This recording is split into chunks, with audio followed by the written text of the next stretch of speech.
একটি পুরস্কার কখনো বদলে দেয় পরিচয়, নতুন পরিচয় হয় তারকা হিসেবে।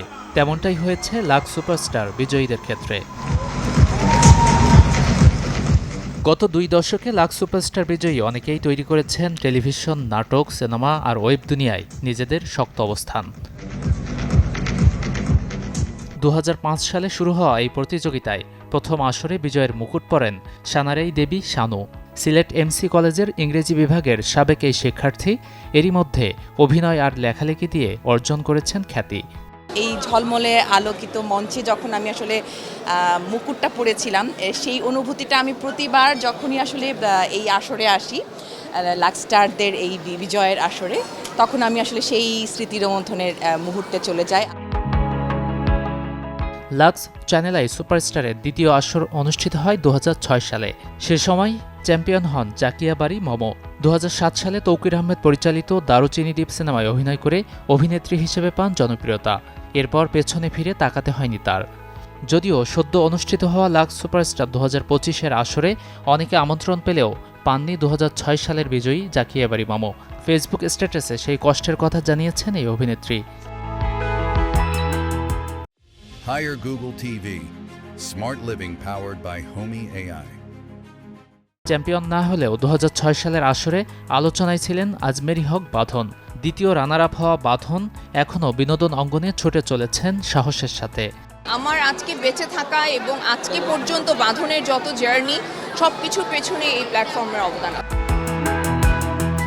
2007 সালে লাক্স সুপারস্টার থেকে উঠে আসা বিদ্যা সিনহা সাহা মিমও আলোকিত করে চলেছেন বিনোদন অঙ্গন। অভিনয়ের জন্য পেয়েছেন জাতীয় চলচ্চিত্র পুরস্কার সহ অসংখ্য সম্মাননা। সবশেষ পরাণ দামাল সহ বেশ কটি সিনেমায় অভিনয় করে রয়েছেন আলোচনায়। 2008 সালের আসর থেকে উঠে আসা ইশরাত জাহান চৈতিও নাম লেখান অভিনয়ে। যদিও করোনা পরবর্তী সময়ে অভিনয় ছেড়ে সংসারে মনোনিবেশ করেছেন তিনি। এছাড়া 2010 সালের 22 জানুয়ারি লাক্স সুপারস্টারের মুকুট পরেন মেহজাবিন চৌধুরী। দীর্ঘদিন টেলিভিশন নাটক দিয়ে দর্শকদের মন জয় করে বর্তমানে সিনেমা দিয়েও মন জয়ের চেষ্টায় আছেন তিনি। মেহজাবিন চৌধুরীর পরের আসরে মুকুট পরেন রাখি মাহবুবা। তৌকির আহমেদ পরিচালিত বিস্ময় নাটকে অভিনয়ের মধ্য দিয়ে ছোট পর্দায় অভিষেক ঘটে তার। যদিও পরবর্তীতে বিদেশের মাটিতে স্থায়ী হয়েছেন এই তারকা। লাক্স সুপারস্টার 2012-তে চ্যাম্পিয়ন হন সামিয়া সাইদ। অনেকগুলো নাটক ও বিজ্ঞাপনে কাজ করেছেন তিনি। উপস্থাপনায়ও দেখা যায় তার।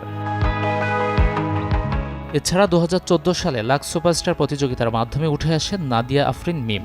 এক দশকে ধারাবাহিক ও খণ্ড নাটক মিলিয়ে শতাধিক নাটকে অভিনয় করেছেন তিনি। একই আসরের প্রথম ও দ্বিতীয় রানার আপ নাজিফা তুষি ও নীলাঞ্জনা নীলাও করছেন অভিনয়। দীর্ঘ 4 বছরের বিরতির পর 2018 সালে আবারও শুরু হয় এই প্রতিযোগিতা। এতে চ্যাম্পিয়ন হন মিম মান্তাসা। মডেলিং আর অভিনয়েও দেখা গেছে তাকে। জুটি বেঁধে অভিনয় করেন তাহসান খানের সঙ্গে।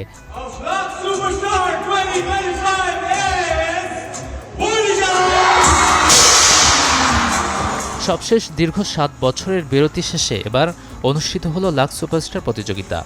2025-এর এই আসরে এবার নির্বাচিত হলেন রাজশাহীর মেয়ে বিদুষী বর্ণিতা। এরই মধ্যে এই মডেলকে নিয়েও সিনেমা তৈরির ঘোষণা দিয়েছেন পরিচালক রায়হান রাফি। গাজী আনিস, চ্যানেল 24।